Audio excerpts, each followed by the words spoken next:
Kellan Stone's hands were frozen stiff and covered in grease when he heard the desperate honk from the side of the snowy road.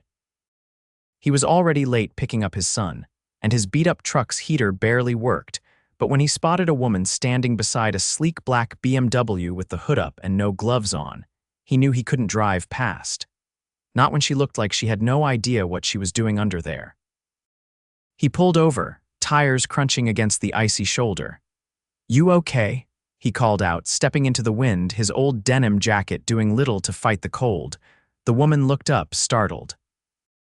Even with her cheeks red from the wind, she was stunning long chestnut brown hair, wide hazel eyes, and a tailored coat that probably cost more than his rent. "It just stopped," she said, voice breathy. "I think I hit something, I don't know." "It started smoking, and it made this awful noise." "Pop the hood," Kellan cut in gently, already walking toward the car. "Let me take a look." She hesitated before pulling the lever, watching him closely. "You sure?" "I don't want to keep you. I've got a kid to pick up in 20 minutes, but he's used to me being late," Kellan said, flashing a tight smile. "I'll make it quick." He leaned over the engine, biting back a curse. It wasn't good, belt was loose, something was leaking, definitely not a quick fix. But he didn't want to worry her. "Do you have a name?" she asked, wrapping her arms around herself. Kellan Stone," he said, wiping his hands on a rag from his pocket. "You," she paused. Olivia Trent." "All right, Olivia Trent," he said, closing the hood. "I can't fix it here. You'll need a tow, but I can give you a ride somewhere warm. You don't want to be out here much longer." She blinked through the snow. "You do that," he shrugged. "You're freezing. I'd do it for anyone." She hesitated, then nodded. "Okay." "Thank you." Kellan grabbed his son's booster seat from the back and tossed it into the truck bed, brushing off the seat for her. The moment she climbed in, she winced at the cold air. "It's, charming," she said carefully. Kellan laughed under his breath. "Yeah. She's not pretty, but she runs." By the time they got to the daycare, he was 15 minutes late. Again. But the receptionist gave him a tired smile and brought out a sleepy little boy with big brown eyes and a mop of curly dark hair. "Hey, buddy," Kellan said, scooping him up with one arm. "Daddy," the boy yawned. "You smell like oil again." Kellan chuckled. "Yup, that's my cologne." Olivia watched quietly from the passenger seat, expression unreadable. "This is Jonah," Kellan said, buckling the boy into the back. "Jonah, this is Miss Olivia." Her car broke down. "Hi," Jonah said shyly, before yawning again. Kellan drove them to a diner he knew down the road, the kind with cracked vinyl booths and chili that actually warmed you up. He ordered a grilled cheese for Jonah and coffee for himself, then looked across the table at Olivia.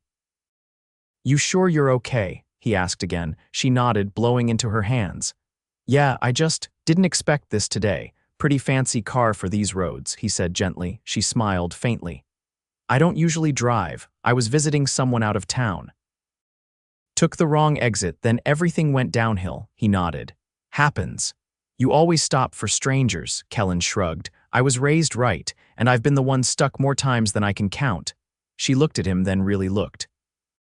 His calloused hands, dark stubble, the tired lines around his eyes. He wasn't just some guy with a truck.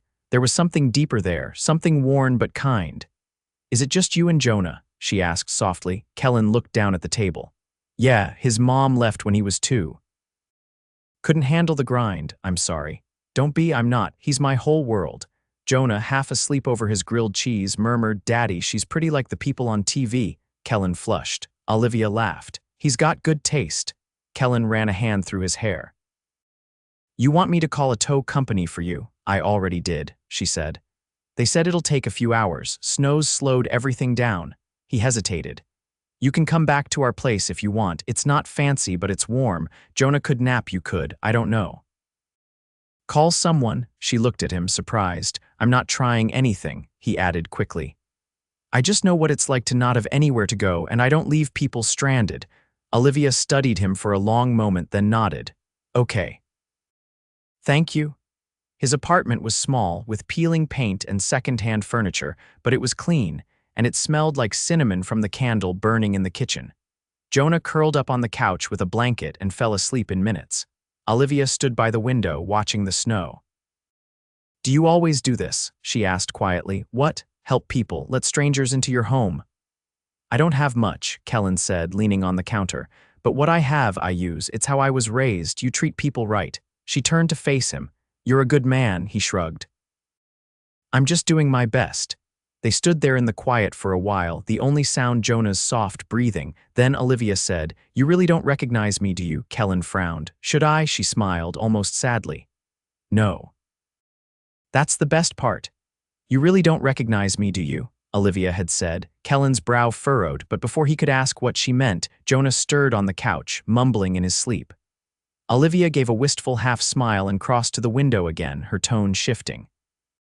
Forget I said anything. He didn't press. Something about her voice told him not to. The radiator hissed faintly as the snow thickened outside, and Kellan glanced at the clock. It was edging toward evening, and dinner was going to be whatever he could scrape together from his near-empty pantry. He opened the cabinets, pulling out a box of pasta and a can of diced tomatoes. I was just about to throw together something simple, he said, not looking at her. You're welcome to stay for it. You don't need to do that, Olivia replied, though her voice was softer now. I know, he said, already filling a pot with water. But I'm doing it anyway. She watched him work for a moment, then slowly took off her coat and draped it over the back of a chair, revealing a cashmere sweater the color of warm sand. It clashed with the chipped linoleum and flickering overhead light like a diamond in a gravel lot. Your place is real, she said, taking a slow breath. I like that. Kellan glanced over his shoulder. That's one word for it. I mean it, Olivia said. It feels lived in. Honest. He stirred the pot and didn't answer. Compliments made him uneasy, especially from someone who looked like they belonged in a magazine spread. He focused instead on grating what little cheese he had left. So, she said, leaning against the counter, what did you do before all this? Kellan raised an eyebrow. Before what? Before being a mechanic, raising Jonah on your own. He hesitated, then wiped his hands on a towel. I was in the army, did 2 tours. Got out, tried to find something that made sense. Ended up back here, opened a garage. It's not much, but it keeps the lights on. Her eyes flickered with something he couldn't quite name. Respect, maybe, or guilt. You're good with your hands, she said, nodding toward the stove. And engines, apparently, he shrugged. I fix things, that's what I do. Jonah stirred again, sitting up groggily. Is it dinner time? Almost, Kellan called. Wash up, buddy. The boy padded off toward the bathroom, rubbing his eyes. Olivia smiled faintly. He's gentle. Not a lot of kids are. Kellan's jaw tensed. He's been through more than most adults. He had to grow up faster than he should have. I know something about that, she said quietly. He turned to face her then, leaning against the opposite counter. You mentioned earlier I don't recognize you. Should I? She pressed her lips together as if weighing something. My last name's not Trent, it's Trenton. Olivia Trenton. Kellan blinked. Like, Trenton Hotels, she nodded once. That's the one. He laughed under his breath, but there wasn't any humor in it. Of course it is. I didn't lie, she said quickly. I just didn't volunteer the whole truth. You could have called a driver or taken a chopper or whatever people like you do when your car breaks down. I was alone for a reason, she said. I needed space. I'd been at a family estate an hour from here trying to get away from all of it. Then I got lost, hit a pothole, and your truck pulled up like something out of a different life. Kellan folded his arms. So what now? You go back to your world in the morning and forget this little detour. She stepped toward him, her expression unreadable. I don't know what I'm doing tomorrow, but I know I'm not forgetting any of this. He didn't answer. Jonah came padding back in, and Kellan turned to drain the pasta. There was something buzzing under his skin, now not anger exactly, but something close. Like he'd been caught in the middle of a story he didn't ask to be in. They ate in near silence, the 3 of them at his tiny table, the legs slightly uneven so the plates tilted just a bit. Olivia didn't complain once. After dinner, Kellan rinsed the dishes while Jonah curled up with a toy truck on the floor. Olivia stood near the doorway, watching them both. You didn't ask me why I was really out here, didn't figure it was my business. But you're curious. He set the dish towel down. I'm trying really hard not to be. She stepped closer. My father wants me to marry someone I don't love, someone with connections, status. It's part of some merger deal between families. It's disgusting. Kellan glanced at Jonah, making sure he wasn't listening, then looked back at her. So you ran. I needed to remember who I was. I got in the car and just drove. I didn't know where I was going until I got lost. And then I showed up. She nodded. You were the first person who looked at me and didn't see a dollar sign. I didn't know there was a dollar sign to see. That's what made it real, she said. You didn't want anything from me. Kellan leaned back against the sink, tired suddenly. What happens when the world finds you again? I don't know, she said. But for tonight, I'd rather stay here. He didn't answer right away. Then he nodded, slow and careful. You can have my room. I'll take the couch. You don't have to, I know, he said, but I'm doing it anyway. She looked like she wanted to argue, then just gave a small nod. Thank you, Kellan. He watched her walk down the short hallway, then turned back to the window. Snow was still falling, but something had shifted. He didn't know what it meant, and he wasn't sure he trusted it, but he knew one thing. Nothing about Olivia Trent was simple. And somehow, she was now a part of his life, at least for the night. The knock on the garage door came just as Kellan was tightening the last bolt on the undercarriage of a pickup.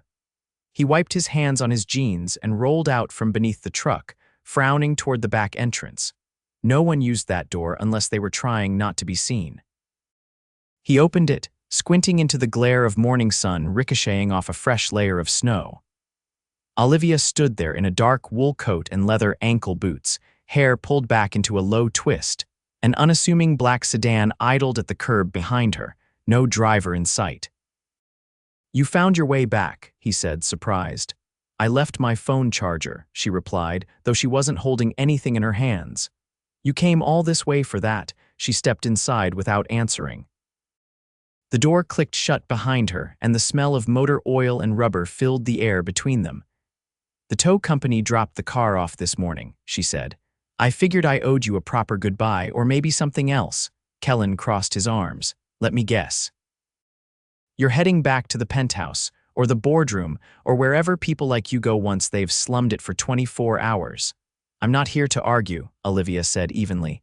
I'm here because I couldn't stop thinking about you. He didn't move. Because I fixed your car. No. Because you didn't ask for anything when I had everything. Kellan exhaled slowly, eyes flicking toward the front of the shop where Jonah sat at a small desk with crayons and a brown paper lunch bag. I don't need anything from you, Olivia. What if I want you to? She asked. He turned to face her fully now, jaw tight. What exactly are you doing? Her gaze didn't flinch. I've spent years living on someone else's terms. This is the first time I've been around someone who doesn't care about last names or bank balances. You looked at me like a woman, not a transaction. I needed that. You got it, Kellan said. You're welcome. I didn't just need it for one night, she said, voice lower. I still do. A metal wrench clattered to the floor in the back, and Kellan flinched. One of his part-timers had arrived early and was already making a mess. He looked back at Olivia, who hadn't moved. You said your father wants to marry you off, he said. What happens if you don't? Her eyes darkened. He cuts me off. No trust fund, no stake in the company. No more seat at the table. You willing to give all that up? I already did. That made him pause. What do you mean? I told him last night, Olivia said. I'm not going through with it. I walked out of the meeting, handed over the ring, and told him to find someone else to sell. Kellan blinked. And then what? You drove here. I stayed in a hotel 2 towns over. I couldn't sleep, so I got up early and came here. He let that settle. A dozen thoughts crossed his mind, none of them simple. What do you want from me, Olivia? She stepped closer. A chance, not pity, not charity, just time. You want to stay? He asked. I want to help, she said. You've been doing everything alone. I can do something. Anything? He laughed once, short and bitter. You're going to help. In a garage, I can learn, she said. Or I can watch Jonah, or I can scrub floors. I don't care, but I'm not going back to that life. I want something different. He studied her face for a long moment. She wasn't bluffing. She didn't flinch at the grease on his shirt or the stack of unpaid invoices on the desk behind him. She was here. There's no room for games here, he said. This isn't a test run. Jonah's not a prop. I know that. He looked over at his son, who had wandered over, a crayon in one hand and a question in his eyes. Olivia dropped to her knees and held out her arms. Hey, buddy. Jonah hesitated, then walked into the hug like it was the most natural thing in the world. Kellan felt something shift in his chest, heavy and unfamiliar. He wasn't sure if it was hope or fear. That night, Olivia stood at the stove in his kitchen, sleeves rolled up and hair tied back, a thin line of flour on her cheek. She stirred the pot slowly, eyebrows drawn in concentration. Kellan leaned against the doorway, arms crossed, watching her try to master his mother's old recipe. She'd insisted on cooking, even after he warned her the stove was temperamental and the recipe required patience. She hadn't backed down. "You're really doing this," he said finally. "I told you," she replied, not looking up. "I don't bluff." Jonah sat at the table, drawing a picture of the three of them riding in a truck. Olivia's hair was drawn like a waterfall and Kellan had giant arms. He smiled at the sight. "You're gonna get tired of this," Kellan warned. "The early mornings, the bills, the noise." "I'm good with noise," she said, "and the cold." She glanced over her shoulder. "You'll keep me warm." He couldn't help the laugh that escaped him. "You're not who I thought you were. Neither are you." He stepped into the kitchen, reached past her for a dish towel and brushed the flour from her cheek with the back of his hand. Her skin warmed beneath his touch. "I still don't know how this works," he said. "It doesn't have to make sense yet," Olivia whispered. "It just has to be real." He nodded slowly, and she leaned in, brushing her lips against his tentative, soft, and full of everything they hadn't dared say aloud. Jonah piped up from the table. "Daddy, are you kissing her?" Kellan laughed into her mouth. "What do you think, bud?" "I think you should do it again," Jonah said, grinning. Olivia turned toward him, eyes dancing, and Kellan felt something settle inside him, not like the end of something but the beginning. And this time, he wasn't alone.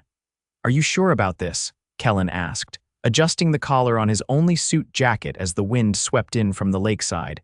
Olivia glanced sideways at him, her fingers laced through his. "If I wasn't, I wouldn't have chartered a boat for a man who gets seasick in the shower."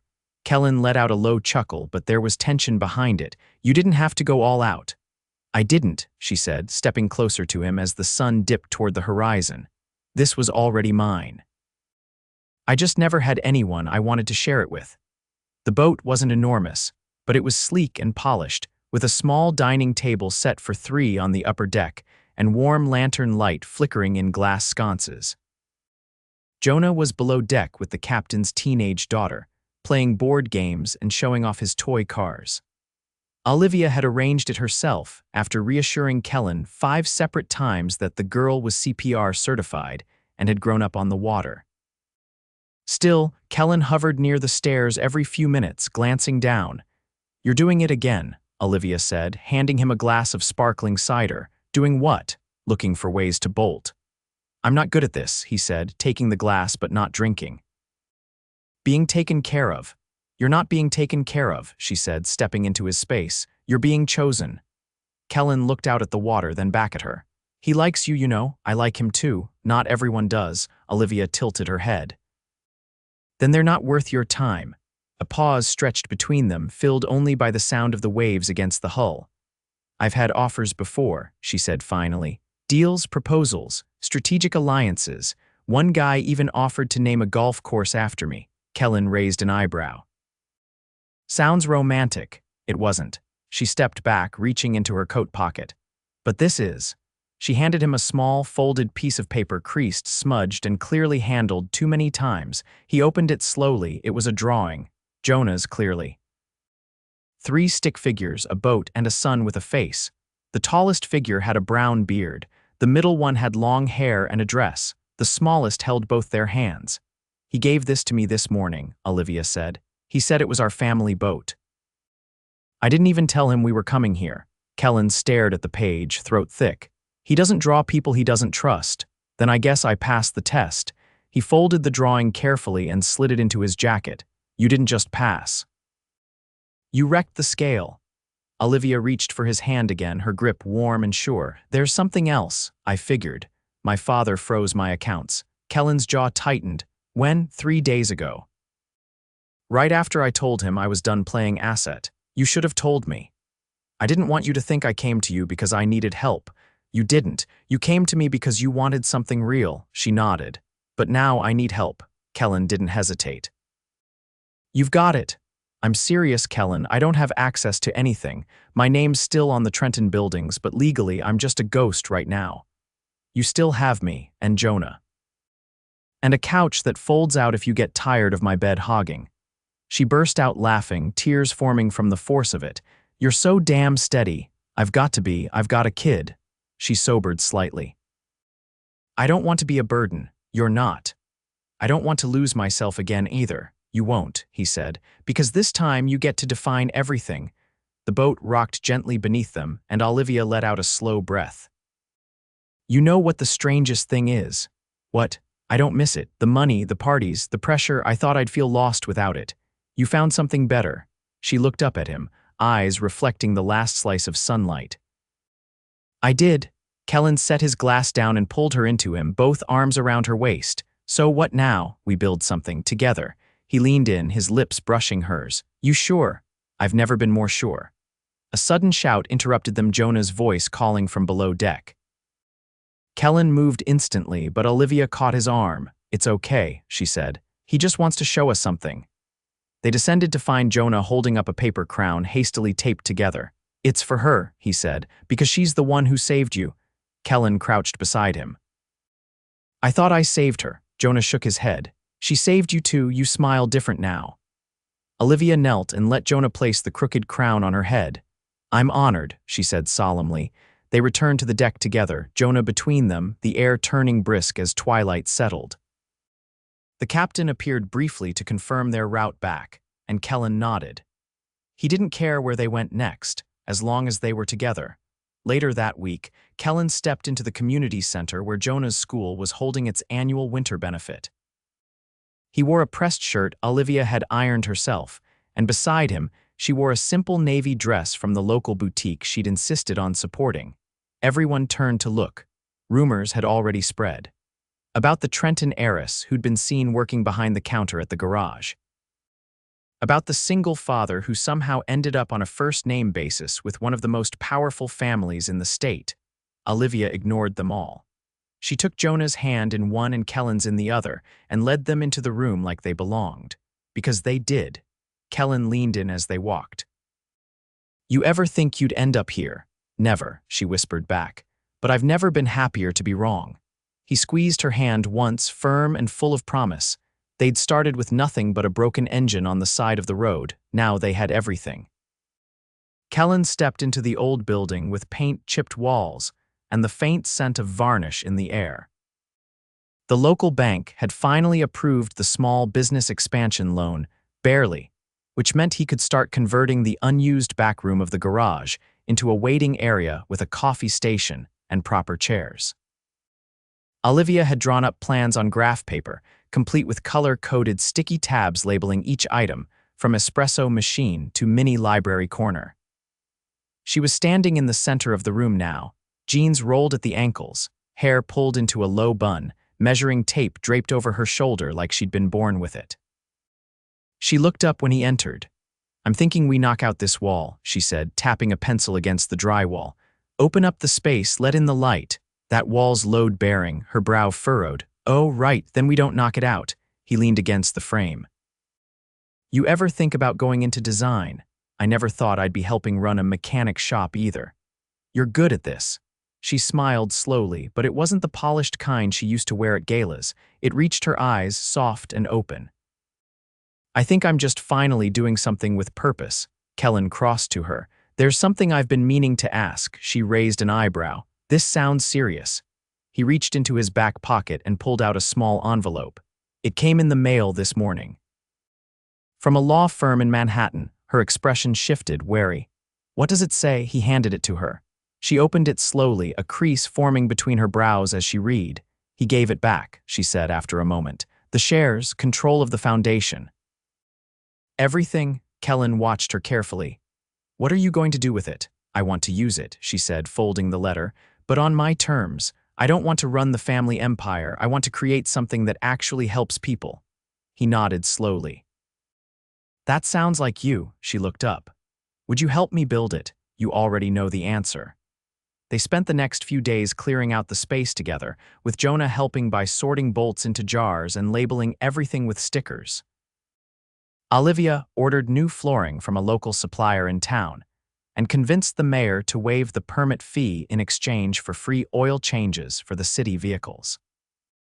On the morning the flooring arrived, Kellan walked into the shop and found her sitting cross-legged in the middle of the room, surrounded by open boxes and floor plans. "You didn't sleep," he said, crouching beside her. "I was thinking," she replied. "About what kind of life we want. You mean beyond mismatched chairs and late-night cereal dinners?" "I mean something bigger. A home, a future." He reached for her hand. "Say it. I want to marry you," he blinked. "That's usually the line I'm supposed to deliver." "I'm serious, Kellan. I know you are," he said. "But I had something planned." She tilted her head. "You did?" He nodded, pulling something from his coat pocket. It was small, square, and wrapped in brown paper tied with twine. She opened it carefully, revealing a ring carved from wood and silver, inlaid with a tiny blue stone. "I made it," he said, "with pieces from the first car I ever restored." Her throat worked, but no words came. "I didn't have money for diamonds," he continued, "but I wanted it to be ours. Not something from a catalog." She threw her arms around him, laughing and crying at the same time. "It's perfect." They married under the old maple tree behind the garage, just before spring turned fully warm. Jonah wore suspenders and carried a basket of wildflowers Olivia had picked herself. The ceremony was small, just a few friends, some neighbors, and the shop crew, but every face was smiling. Afterwards, they danced in the gravel lot with music from a dusty record player. Kellan twirled her once, then pulled her close, murmuring against her ear. "You know I love you, right?" She leaned into him. "I've never doubted it." They built a home together in the apartment above the garage, turning the second bedroom into a studio for Olivia's designs. Kellan kept the business running, but now with a front office that doubled as a community space, where kids could do homework and parents could sit without the smell of old tires. Jonah started school full-time, and every Friday night, they had what he called family adventure night, where they'd bake something new or build pillow forts or take late walks with flashlights. One evening, as they sat on the roof watching stars blink awake, Olivia rested her head on Kellan's shoulder. "I used to think love had to look a certain way," she said, "like champagne toasts and formal wear, but this is better." He kissed her temple. "Because it's real. And because it's ours," she whispered. Kellan held her hand, fingers laced with hers, heart steady, and they stayed just like that together, unshaken and home at last.